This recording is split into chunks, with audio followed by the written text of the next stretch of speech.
오늘 이 시간 우리에게 주시는 하나님의 말씀은 신약성경 로마서 10장 8절에서 15절까지의 말씀입니다. 제가 가진 성경으로 신약 253면에 있습니다. 제가 읽고 마지막 절은 함께 읽겠습니다. 그러면 무엇을 말하느냐? 말씀이 내게 가까워 내 입에 있으며 내 마음에 있다 하였으니 곧 우리가 전파하는 믿음의 말씀이라. 내가 만일 내 입으로 예수를 주로 시인하며 또 하나님께서 그를 죽은 자 가운데서 살리신 것을 내 마음에 믿으면 구원을 받으리라. 사람이 마음으로 믿어 의에 이르고 입으로 시인하여 구원에 이르느니라. 성경에 이르되 누구든지 그를 믿는 자는 부끄러움을 당하지 아니하리라 하니 유대인이나 헬라인이나 차별이 없음이라. 한 분이신 주께서 모든 사람의 주가 되사 그를 부르는 모든 사람에게 부요하시도다. 누구든지 주의 이름을 부르는 자는 구원을 받으리라. 그런즉 그들이 믿지 아니하는 이를 어찌 부르리요? 듣지도 못한 이를 어찌 믿으리요? 전파하는 자가 없이 어찌 들으리요? 보내심을 받지 아니하였으면 어찌 전파하리요? 기록된 바 아름답도다 좋은 소식을 전하는 자들의 발이여 함과 같으니라. 아멘. 오늘도 변함없이 3부 예배에 올라오신 여러분 모두에게 하나님의 은혜와 축복이 함께 하시기를 바랍니다. 우리 앞뒤 좌우 보시면서 함께 인사하시겠습니다. 주님의 은혜가 함께 하시기 바랍니다.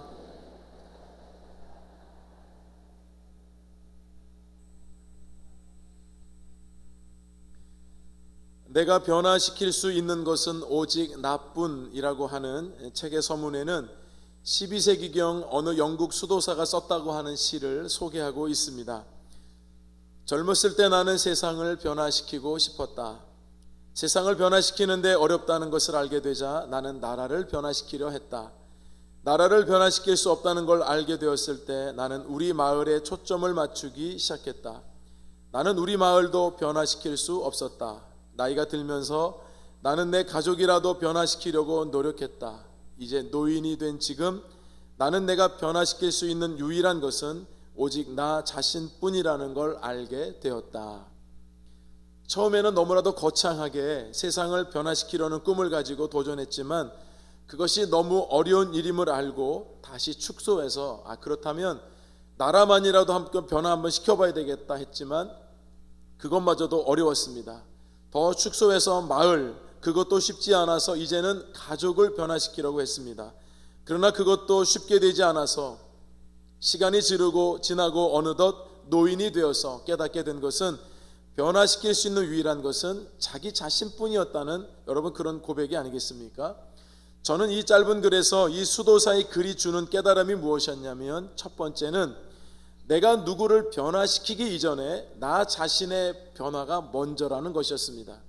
그리고 두 번째는 세상의 변화가 곧 나 자신의 변화를 가져다 주는 것이 아니라 역으로 나 자신의 변화가 곧 세상의 변화를 가져다 줄 수 있다는 메시지를 저는 준다고 생각을 했습니다. 사실 여러분 어떻게 보면 세상의 변화가 더 쉽지 나 자신 한 사람 변화하는 게 여러분 그렇게 쉬운 일은 아니지 않습니까? 그럼에도 불구하고 나 한 사람의 변화가 세상에 많은 영향력을 줄 수 있다는 것을 다시 한번 깨닫게 됩니다. 그러고 보니까 여러분 오늘 말씀 이 로마서의 이 저자는 바울이거든요. 그런데 이 바울이 복음의 역사에서는 빼놓을 수 없는 얼마나 위대한 사도입니까? 그런데 이 바울이 다메섹 도상에서 주님을 만나기 전에 자기의 모습을 디모데전서 1장 13절에 이렇게 기록을 해 놓았습니다. 함께 읽어볼까요? 내가 전에는 비방자요 박해자요 폭행자였으나 도리어 긍휼을 입은 것은 내가 믿지 아니할 때에 알지 못하고 행하였음이라.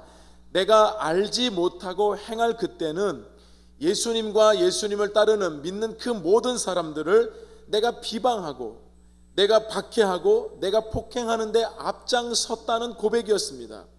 그랬던 바울이 그렇다면 변화되게 되는 결정적인 계기가 여러분 무엇이었냐는 겁니다. 당시 초대교회 지도자였던 스데반이 순교를 당했습니다. 그 순교를 당한 이후에 많은 사람들 그리스도인들을 핍박을 했습니다. 따라서 그리스도인들이 이런 핍박을 피해서 상당수는 예루살렘을 떠나서 다메섹이라고 하는 곳으로 피신을 했습니다.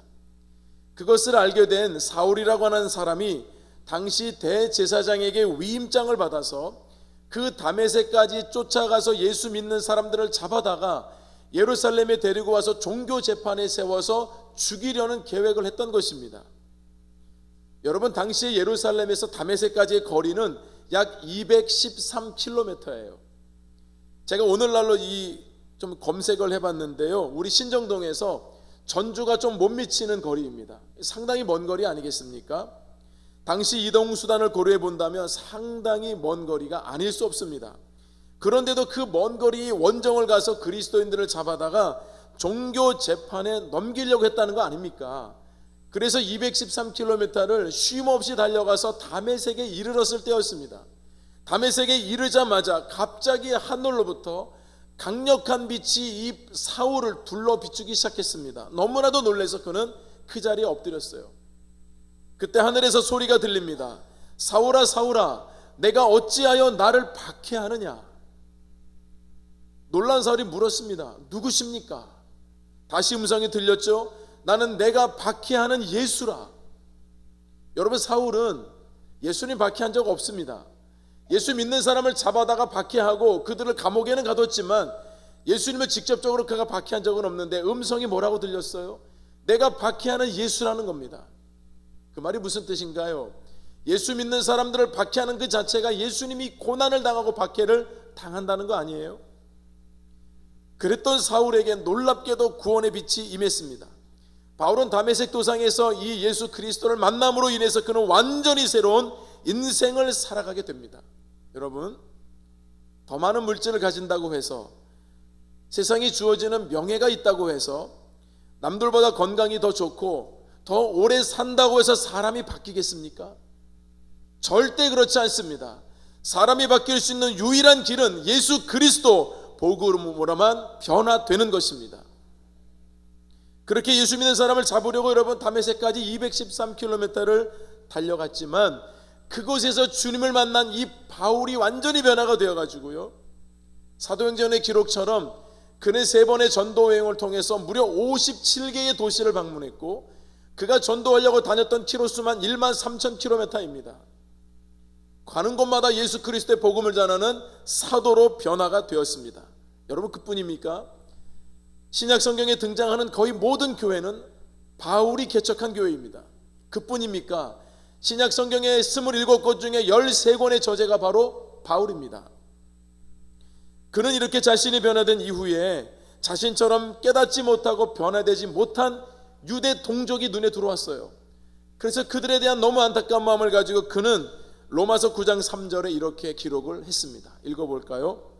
나의 형제 곧 고륙의 친척을 위하여 내 자신이 저주를 받아 그리스도에게서 끊어질지라도 원하는 바로라.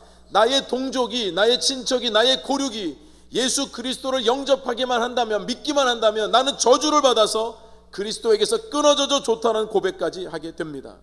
여러분, 바울을 통해서 얼마나 많은 동족 유대인들이 주님 앞으로 돌아왔는지 모릅니다. 저는 여러분 이 말씀을 읽고 설교하면서도요, 이 말씀이 당시 바울이 있었던 상황이기 때문에 이 말씀이 여기에만 머무는 줄 알았던데요, 그런데 그렇지 않습니다. 제가 최근에 이스라엘에 관련된 세미나를 다녀오게 되었는데요, 이틀 동안에 강사분들이 계속 오셨는데 그 강사분이 누구냐면 부모님부터 유대인이었고 자기도 유대인이었는데 개종을 해서 개신교 목사가 된 분이었습니다. 유대인의 가정들은 어릴 때부터 구약 성경만 가르칩니다. 유대인들은 구약 성경만 믿잖아요. 신약 성경은 우리에겐 신약 성경인데 그들에게는 신약 성경은 성경으로 취급하지 않습니다. 그래서 유대인들은 구약 성경만을 가지고 있기 때문에 신약 성경은 거들떠보지도 않아요. 그러니 이분도 그 부모 밑에서 교육을 받았기 때문에 어릴 때 구약 성경은 여러분 수도 없이 교육을 받았는데, 말씀을 들었는데 신약 성경은 본 적이 없는 거예요. 그런데 학교에 가서 학교를 다니다가 친구가 우연치 않게 이 신구약 성경을 줍니다. 어릴 때부터 교육을 받았기 때문에 신약 성경을 읽지 않는데 그걸 성경을 이제 가방에 놓고 집에 오려고 하는데 걱정이 되는 거예요, 부모님 생각에. 왜냐하면 신약 성경 읽는 것은 금기시 되어 있는데 그 가방에 이제 넣어 있는 성경이 집에 오니까 궁금해서 그것을 부모님 몰래 펴서 성경을 읽기 시작한 겁니다. 그동안의 구약의 말씀만 들었는데 신약 마태복음부터 읽어보니까 여러분, 진리가 어디에 있었는가? 이 말씀에 있었던 거예요. 그래서 그가 성경을 읽으면서 성령을 체험하게 됩니다. 그리고 예수 그리스도를 자기 구주로 고백해버려요. 그래서 예수 그리스도를 영접하거든요. 집안은 난리가 났습니다. 유대교가 기독교를 개종을 한다고요? 말도 안 되는 소리입니다. 그러나 그는 너무나도 확고하게 성령께서 자기를 붙들고 있었기 때문에 그는 개종을 하고 나서 이제 복음을 전하는 사람이 되는데, 특별히 로마서 바울이 썼던, 자기와 같았던 이 유대인이었던 이 바울이요, 로마서 1장 16절에 이렇게 기록하고 있는데 여기에 여러분 마음이 동한 거예요. 읽어볼까요? 내가 복음을 부끄러워하지 아니하노니 이 복음은 모든 믿는 자에게 구원을 주시는 하나님의 능력이 됨이라. 먼저는 유대인에게요, 그리고 헬라인에게로다. 와, 여러분 이 말씀 읽어보니까 먼저는 누구에게요? 유대인에게요. 이게 바울이 여러분 전했던 복음 아니에요? 바울은 자기 동족과 고륙 친척들이 예수 믿기를 너무나도 고대했거든요. 자기도 알지 못할 때는, 만나지 못했을 때는 기독교인들만 비방하고 핍박하고 폭행했던 대표적인 사람이에요. 그런데 변화되고 나니까 누가 보였는가? 자기 동족 유대인들, 자기처럼 원래 깨닫지 못하고 알지 못했을 때 그 유대인들이 보면서 너무 긍휼히 여기는 마음이 생기는 거예요. 그래서 이분이요, 개종을 한 다음에 전 세계에 흩어져 있는 그 동족 자기 유대인들에게 그리스도의 복음을 전하기 시작하고 그 사역을 하는 분이더라고요. 여러분, 구원의 역사는 이렇게 지금도 열방에서 계속되고 있습니다. 그래서 바울은 오늘 본문 8절에 이렇게 말씀하죠. 읽어볼까요? 8절의 말씀 읽어보겠습니다. 그러면 무엇을 말하느냐? 말씀이 내게 가까워 내 입에 있으며 내 마음에 있다 하였으니 곧 우리가 전파하는 믿음의 말씀이라. 여러분, 우리 입술과 마음에는 하나님의 말씀이 있잖아요. 근데 이 말씀이 믿음이 없이는 전파가 안 돼요. 그래서 우리가 전파하는 이 믿음의 말씀을 통하여 구원의 역사가 이루어지고 있다는 거예요. 그러면 여러분, 오늘 이 시대를 살아가는 우리들이 이 좋은 복음을 전해야 되는데요, 이 세상은 믿음이 없는 세대잖아요. 믿음 있는 우리가 믿음 없는 세대에게 여러분 어떻게 복음을 전해야 합니까? 그리고 우리는 어떤 이 복음을 확고하게 가지고 있어야 할까요? 세상을 보는 이 영적인 눈이 열려져야 되거든요. 제가 육군 군복무를 할 때 저는 포항에 있는 송나라고 하는 지역에서 군복무를 했습니다. 그 지역에는 복용사라고 하는 굉장히 큰 절이 있었습니다. 1994년 여름 굉장히 더웠는데요, 그 송나라고 하는 지역에 가뭄이 굉장히 심했습니다. 제가 군종병으로 섬기고 있었는데 저는 전역을 2달 앞두고 있었습니다. 정말 말년에 이런 고통이 없었습니다. 비가 안 오니까 물이 없고요, 계곡의 물 자체가 바싹 말랐고요, 땅은 쩍쩍 갈라지고요, 제대로 씻지를 못했습니다. 제가 땀도 많이 흘리잖아요. 그때도 많이 흘렸어요. 근데 그건 중요한 게 아닌데요, 교회를 가면 교회의 기도 제목이 뭐겠습니까? 비가 내려달게 해달라는 그 기도가, 교인들이 여러분 기도를 하는데요, 여러분 비가 내리게 해달라고 눈물로 기도해 본 적 있으세요? 저도 없는 것 같거든요. 근데 거기 가보니까요, 비가 내리게 해달라고 이러면 기도하는데 왜 그렇겠습니까? 그 교우분들 대다수가 농사를 짓고요, 되게 과수원들을 많이 하셨어요. 그런데 그 나무가 여러분 빼쩍빼쩍 말라가는 거 보셨습니까? 하루가 다르게 곧 수확철이 다가오는데 1년 내내 농사한 이 과수원과 밭들이요, 물이 없으니까요, 어디 가져올 데가 없으니까 말라가기 시작하는데요, 그게 진짜 이 농부의 마음이요, 얼마나 안타까운지 모릅니다. 그런데 이렇게 그 지역에 비가 안 오니까 주변에 있는 무당들이 굿을 하는 거예요. 비가 내리게 해달라고. 뿐만 아니라 그 복용사에서는 여러분 작전 기도를 하더라고요. 비가 오게 해달라고. 제가 찬양대 지휘를 하고 있었거든요. 그런데 이제 교우들이 모이기만 하면 비가 언제 오려나, 하나님 비를 언제 주시나 그랬는데, 어떤 분이 그러는 거예요. 어떤 신이든지 비만 내려주면 좋겠다. 여러분, 제가 굉장히 충격을 받았어요. 이건 교회에서 나올 얘기가 아니거든요. 그게 무슨 말이겠습니까? 하나님을 믿으면서도 어떤 신이 능력이 있는지 보여달라는 여러분 그런 의미를 담고 있는 거 아니에요? 여러분, 하나님 이외에는 다른 신이 없어요. 하나님 이외의 모든 지금 있는 신들이라고 하는 것들은요, 사람이 다 만든 거예요. 사람들이 그 자연 앞에서 우상 숭배를 하면서요, 마음의 위안을 얻는 것 뿐이에요. 살아계신 신은 우리 하나님 한 분밖에는 없어요. 여러분, 우리가 주변의 이웃에게 전도를 할 때요, 사람들이 용한 곳을 찾아다닌단 말이에요. 아니 불교에 가서 나도 응답을 받았다는 거예요. 교회는 좀 오니까 시끄럽고 절에 가면 마음이 평안해서 간다는 분이 계시는 거예요. 여러분 그런 분들에게 어떻게 복음을 전하시겠습니까? 얼마 전에 나왔던 기사인데요, 경북 영주에서 있었던 일입니다.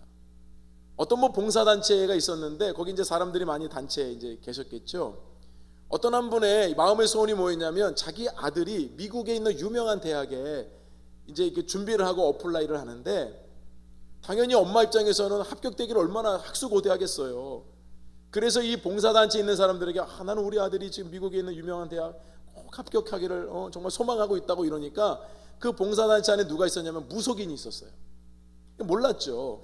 근데 그 무속인이 그걸 듣고 내가 구술해주면 아들이 미국의 대학에 합격할 거라고. 여러분 그래서 이제 이분이 엄청난 돈을 주고 구술했어요. 아들 대학에, 미국 대학에 합격하게 해달라고. 근데 여러분 아들이 합격을 했을까요? 안 했을까요? 잘 생각하고 대답하세요.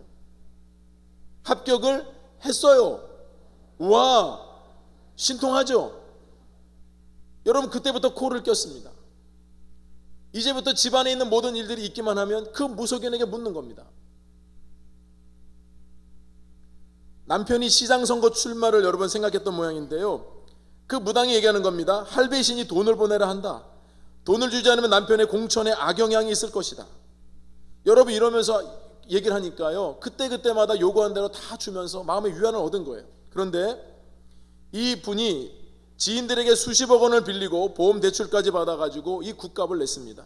이게 한번 아들이 딱 합격하니까 굿발이래요. 굿발. 우리는 영적인 영발이란 말 가끔 쓰는데 굿해가지고 뭐 이렇게 아들이 진짜 된 것 같으니까 굿발이 된다 그래가지고요, 여러분 2016년 3월부터 작년 2018년 4월까지 3년 동안 이런저런 구실로 그 무속인에게 갖다 준 돈이 72억이에요.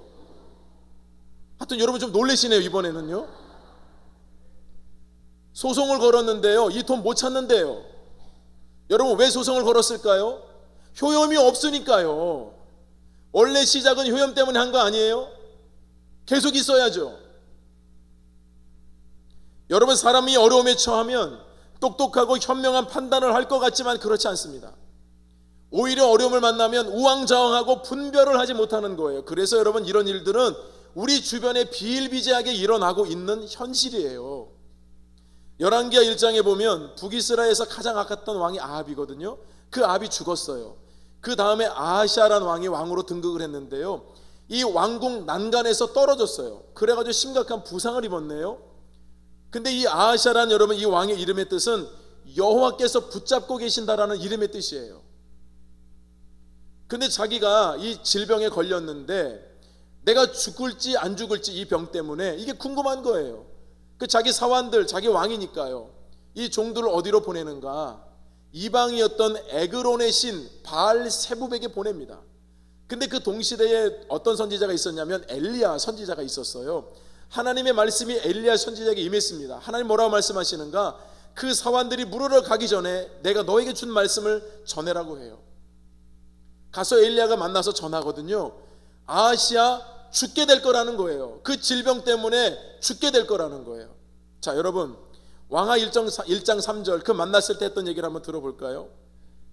여호와의 사자가 디셉 사람 엘리야에게 이르되 너는 일어나 올라가서 사마리아 왕의 사자를 만나 그에게 이르기를 이스라엘의 하나님이 없어서 너희가 에그론의 신 바알세붑에게 물으러 가느냐. 여러분 말씀드렸죠. 아하시아는 여호와께서 붙잡고 계신다는 뜻이고요, 바알세붑이라는 그 이름은 바알은 주인이라는 뜻이고 세붑이라는 뜻은 파리들이라는 뜻이에요. 그러니까 바알세붑이라는 신은 파리들의 대왕, 파리들의 주인이라는 뜻이거든요. 근데 여러분 왜 그 바알세붑에게 묻고 그를 섬겼을까요? 그 당시만 해도 파리들이 재앙을 몰고 오는데 바알세붑을 섬기면 그 재앙에서 벗어난다고 하는 생각을 가졌어요. 근데 여러분 이 아하시아가 자기가 이 질병 때문에 죽을 것인지 안 죽을 것인지를 그 바알세붑에게 물으러 보내는 거예요.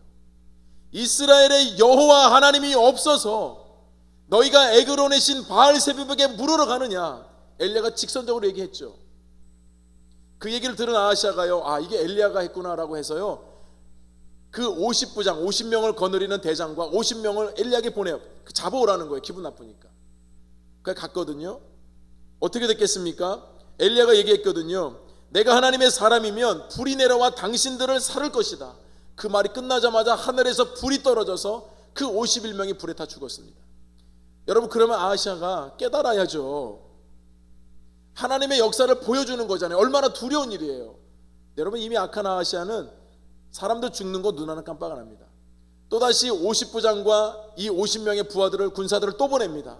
엘리야가 똑같이 얘기합니다. 그들도 돌이키지 않았기 때문에 하늘에서 불이 떨어져서 51명이 죽어요. 그러면 아하시아가 멈춰야죠. 안 멈춥니다. 다시 51명을 또 엘리야에게 보냅니다. 그때 여러분, 그 엘리야가 하나님의 음성을 들어요. 그리고 이 사람들이 이미 앞서서 100명 이상이 죽었는데 너무 두려운 거예요. 그래서 엘리야에게 나는 당신을 믿는다고, 당신 하나님을 믿으니까 우리 살려달라고. 그래서 여러분, 하나님이 살려주셔서요, 엘리야가 이제는 그 내려와서 아하시아에게 가서 여러분 얘기합니다. 당신은 이 땅에 여호와 하나님이 없어서 그 에그론의 신 바알세백에 물으러 갔느냐? 당신은 그 질병 때문에 죽게 될 것이다. 결국 여러분, 아하시아는 죽었습니다. 여러분, 세상은 여전히 하나님 이외에 다른 신들도 섬기고 또 다른 곳에서 위로도 얻고, 그래서 요즘 오늘날 전도하기가 얼마나 힘든지 모릅니다. 여러분에게 질문해 보겠습니다. 이런 시대 가운데 우리가 어떻게 해야 합니까? 여러분, 오늘 말씀을 통해 주시는 첫 번째가 그래서 이 말씀이에요. 우리가 많은 사람들에게 우리의 삶으로 살아계신 하나님을 증명해 보여야 하는 것입니다. 우리가 하나님을 믿고 있다고 하는데요, 아니 아무리 봐도 하나님이 살아계시다고 할 수가 없을 정도로 우리 삶이 무기력하면 되겠느냐고요. 여러분, 하나님이 온 천지를 창조하시고 지금도 다스려 가시는데 하나님이 살아계시고 그 하나님이 우리의 하나님이고 나의 하나님이신데 우리가 살아가는 모습을 보면 하나님 없이 살아가는 것처럼 세상 사람들에게 보이기 때문에 세상 사람들이 하나님 두려워하지 않는 거 아닌가요? 여러분, 그분들을 우리가 어떻게 탓할 수가 있겠습니까? 그래서 여러분, 우리는 살아계신 하나님을 우리의 삶으로 보여주는 믿음의 삶을 살아야 할 줄로 믿습니다. 그거 이상처럼 여러분 확실한 전도가 어디 있겠느냐고요. 그래서 여러분, 바울은 오늘 본문 14절 15절에서 이렇게 얘기하고 있는 거예요. 읽어보겠습니다. 그런즉 그들이 믿지 아니하는 일을 어찌 부르리요? 듣지도 못한 일을 어찌 믿으리요? 전파하는 자가 없이 어찌 들으리요? 보내심을 받지 아니하였으면 어찌 전파하리요? 기록된 바 아름답도다 좋은 소식을 전하는 자들의 발이여 함과 같으니라. 하나님의 말씀을 전해주고 들려주는 사람이 없는데 어떻게 듣고 믿을 수가 있느냐는 말입니다. 그래서 바울은 복음을 들고 좋은 소식을 전하는 자들의 발이 되어야 함을 말씀하고 있는 겁니다. 여러분, 오늘날 시대를 가만히 들여보십시오. 들여다보세요. 사람은 영적인 존재이기 때문에요, 조금만 영적으로 생각해보고 조금만 영적으로 이 시대를 분별해보면 하나님께서 우리에게 말씀하시는 것을 얼마든지 알 수 있습니다. 오늘날 시대에 무엇이 필요할까요? 아모스 8장 11절의 말씀을 함께 읽어보겠습니다. 주 여호와의 말씀이니라. 보라, 날이 이를지라. 내가 기근을 땅에 보내리니 양식이 없어 주림이 아니며 물이 없어 가람이 아니요 여호와의 말씀을 듣지 못한 기갈이라. 모든 사람들이 오늘날 시대를 보면서 분별하고 분석하고 전문가적인 의견을 통해서 조망합니다. 그래서 문제점을 찾아요. 그래서 오늘날 이 어려움은 다 정치 때문이야. 여당과 야당 봐봐, 맨날 싸우기만 하고 좋은 일 하나도 없잖아. 정치 때문이야. 경제가 어려우니까요, 일본이 경제를 보복하고 미중 간의 무역 갈등이 있으면서 다 봐봐, 지금 경제가 이렇게 해서 어려운 거야. 여러분, 언제나 우리는 무엇을 탓할 생각을 하지 않나요? 여러분, 그런 분별이 절대적으로 잘못됐다는 것은 아닙니다. 그러나 제가 말씀드렸죠, 영적으로 우리가 이 시대를 분별할 수 있는 눈이 있어야 되는 거 아닙니까? 사회가 문제고 도덕적인 게 문제고 문화적인 문제라고 우리가 보는 건데요, 성경은 그렇게 말씀하지 않습니다. 아모스 8장 11절에 있는 말씀처럼 양식이 없어서 주림도 아니고 물이 없어서 가람도 아니랍니다. 여호와의 말씀을 듣지 못한 기갈 때문이라는 거예요. 여러분, 생명이 없는 분들이 어떤 분별력과 판단력을 갖는다 하더라도 그 생명이 내 안에 없는데 어떻게 올바른 분별을 가질 수가 있겠습니까? 우리는 하나님을 섬기는 백성들이기 때문에 세상을 보는 관점이 다릅니다. 우리는 하나님이 영적인 존재로 빚으셨어요. 지금 여러분, 우리는 오히려 물질의 모든 만능 시대에 빠져가지고요, 오히려 우리는 영적인 것을 무시하고 살아가고 있는 이 시대에 신앙과 믿음을 가지고 있다고 하면서도 그와 같이 세상을 살아가면서도 우리 또한도 그렇게 살아가고 있는 모습 때문에 여러분 이것이 안타까운 거 아니겠느냐고요. 우리가 왜 가족을 초대하고 소중한 이웃을 우리가 초대하는 이유가 여러분 무엇입니까? 우리 목민교회 어떤 건물을 자랑하고 목사도 바뀌었대더라, 우리 교회 식당 특별히 음식 되게 맛있거든요, 음식 맛 정말 좋다, 여러분 이런 거 자랑하려고 우리 초대하는 거 아니잖아요. 우리가 여러분 그분들을 초대하는 이유가 무엇입니까? 복음을 듣게 하기 위함입니다. 우리가 먼저 이 복음을 받았어요. 아무 공로 없이 받았습니다. 교회의 사명은, 성도의 사명은 우리만 그저 이렇게 모여서 신앙생활 하도록 하나님 먼저 불러주신 거 아닌 거 여러분 아시잖아요. 제가 여러분 목회자의 양심을 걸고 말씀드렸습니다. 어떤 사역을 통해서 우리 교회에 더 많은 사람들이 오게 하기 위해서 프로그램 진행하는 거 아닙니다. 여러분 그런 오해 절대 하지 마십시오. 우리가 먼저 복음을 받았기 때문에 복음을 먼저 받은 사람들로서 믿지 않는 사람들에게 이 복음이 전파되어서 아름다운 소식이 되기를 간절히 사모하는 거예요. 여러분 입장을 바꿔놓고요, 저와 여러분이 만약에 복음을 듣지 못한 채 살아가고 있다면, 먼저 믿고 먼저 들은 분들이 우리에게 복음을 전해주지 못했다면 여러분 우리들의 삶은 어떻게 되겠느냐고요.